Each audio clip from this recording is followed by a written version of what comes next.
ازيكم يا حلوين؟ عاملين ايه؟ يا رب دايما تكونوا بخير. يلا بقى نعمل مع بعض النهارده بقى شويه كشري مصري كده حلوين تحفه. طعمه حكايه، هتنافسي فعلا اكبر محلات الكشري. بصي يا حبايبي، انا معايا هنا ايه؟ معايا هنا بصل. طبعا تستخدمي بقى البصل إيه الكميه اللي انت عايزاها. انا بوريكي هنا تقطعيه اللي انت عايزاه، مثلا حابه تقطعيه دواير، حابه تقطعيه جوانح، زي ما هوريكي دلوقتي براحتك خالص. خلاص. ومعايا هنا طبعا حمص شام، ده حمص. ومعايا هنا كمان عدس بجبة اللي هو العدس الأسمر. ومعايا هنا شوية دقيق، ومعايا كمان معلقة نشا. خلاص، النشا والدقيق هنستخدمهم دلوقتي بس بعد ما نقطع البصل مع بعض. خلاص. دلوقتي بقى حبايبي، انا جايبه اللي هو الحمص الشام ده، وطبعا نقعاه. بصي بقى، انت لازم تنقعيه من قبلها، قبل ما تسويه بفتره يعني. تنقعيه مده لا تقل 3 ساعات، او ممكن تنقعيه من قبلها من بالليل وتريحي دماغك. خلاص. والعدس بجبه ده طبعا انا نقعاه قبل الاستخدام بساعه. خلاص. يعني المده لا تقل عن ساعه عشان يستوي معاكي حلو يعني. خلاص. بعد كده بقى ايه، انا جبت هنا مصفى، حطيت فيها هنا شويه دقيق وكمان معلقه النشا، وبحطهم كده على البصل، وهقلب البصل دلوقتي بيهم. بس ماشي يا جماعه، الحركه دي ضروريه جدا، نخلي الدقيق والنشا يدخلوا كده بين البصل علشان لما نيجي نقلي البصل ده في الزيت يبقى مقرمش وجميل. ديت خطوه مهمه جدا وسر من قرمشه البصل. خلاص. مهمه جدا يا جماعه الخطوه دي، ولازم نقلبهم كده كويس جدا. كنت جبت هنا بقى حله كده، حطيتها على البوتاجاز وحطيت فيها ميه عشان بقى نغلي الميه ديت للمكرونه. طبعا حطيت فيها شويه ملح وشويه زيت، طبعا عشان المكرونه ما تعجنش. خلاص.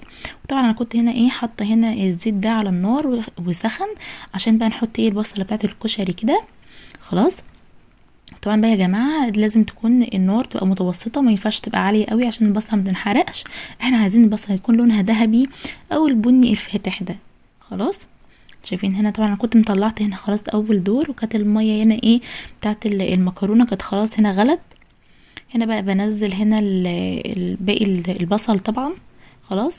ما تكتروش قوي بقى في الطاسه، يعني ما تخلوش فوق بعض وكده، لا خلوه ياخد راحته كده في الزيت عشان ياخد كله لون واحد ويبقى شكله جميل. شايفين هنا جميل ازاي؟ لونه حلو جدا ومقرمش جدا. طبعا انا سايبه لكم صوت القرمشه بتاعته. هتشوفوها دلوقتي كمان شويه. خلاص. هنا بقى بجيب طبعا المكرونه. طبعا انت بتستخدمي المكرونه اللي انت عايزاها، انا مستخدمه نوعين، اللي هي الصغيره والاسباجيتي. اللي انت عايزاه اعمليه، حابه تستخدمي نوع واحد برضو براحتك. خلاص. وهنسيبها بقى تتسلق كده، بس خلي بالك احنا مش بنعجنها، لازم نسويها 3/4 سوا، لازم يكون فيها عضه، هوريكي دلوقتي برضو. خلاص. هنا زي ما انتوا شايفين كده، انا بالمصفى دي لازم اقعد احرك في الكشري كده يا جماعه علشان هو بيتحمر ياخد درجه لون واحده. تمام. هنا بقى كانت المكرونه، انا كنت بشوفها طبعا بختبرها، كانت هي لسه هنا محتاجه شويه سوا شويه. طبعا بقى شايفين بقى لون البصل انا مطلعه لونه جميل ازاي. ما يا جماعه ما تسيبوش على النار كتير في الزيت علشان خاطر ما ينحرقش منك، وكل شويه تقعدي تقلبيه كده. ليه بقى؟ عشان كله ياخد اللون الاحمر الحلو ده. خلاص. هنا كانت المكرونه هنا كانت خلاص بقى هنا يعني هنا كانت في الوقت ده استوت. خلاص. هنا بقى انا جايبه هنا المصفى، والبوله دي بصفي طبعا بقى الزيت بتاع البصل، لان الاكله بقى معتمده على الزيت بتاع البصل. خلاص. هنا طبعا بصفيه. هنا شايفين بقى ان البصل اللي انا طلعته. طبعا يا جماعه الزيت بتاع البصل ده مهم جدا في الاكل، هو اللي بينقل الاكله لطعم تحفه. خلاص. هو اساسي فعلا يعني.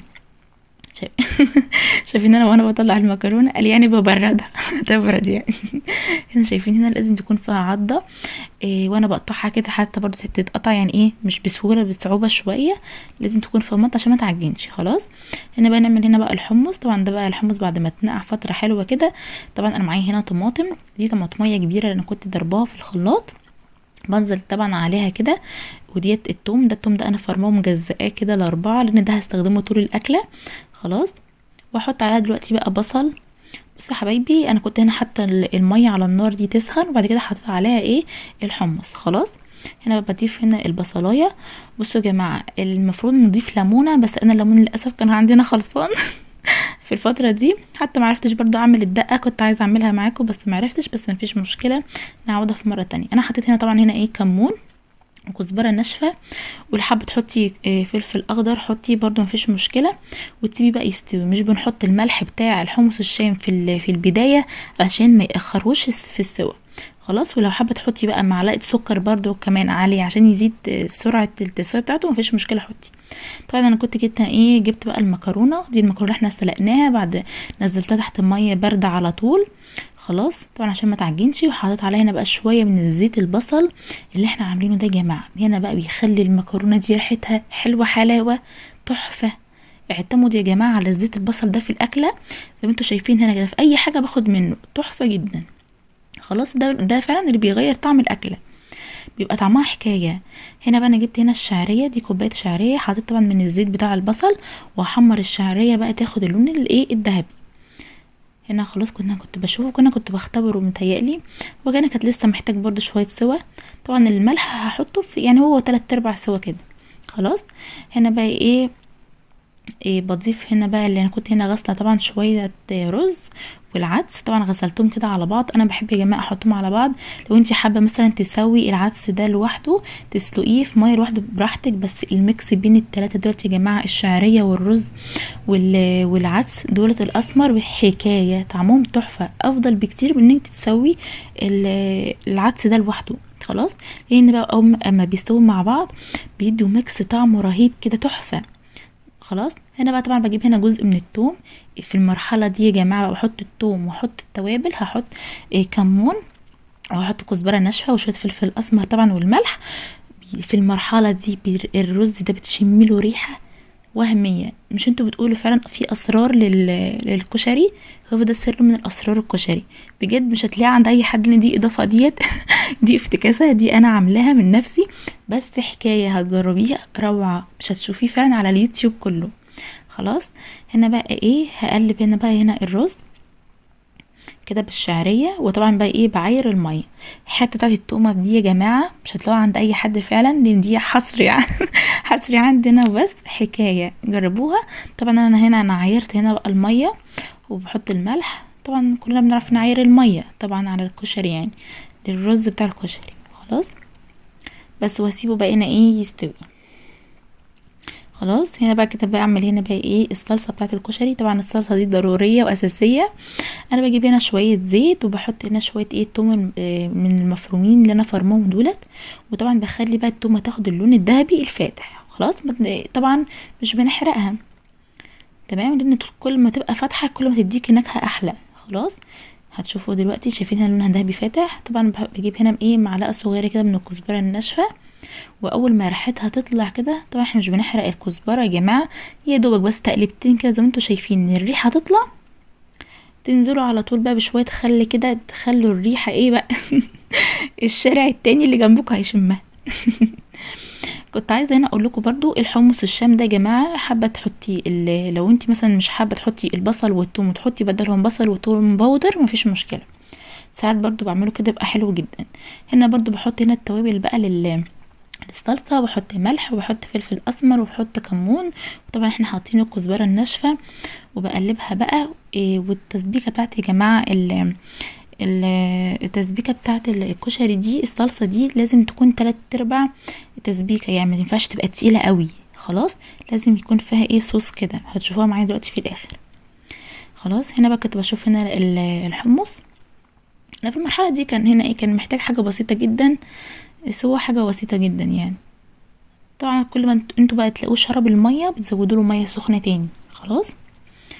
هنا بقى طبعا بحط هنا بقى معلقتين طبعا من زيت البصل، ده سر ده السر بتاع الكشري، فعلا بيبقى ريحته حكايه زي ما انتوا شايفين كده، معتمده عليه في طول الاكله.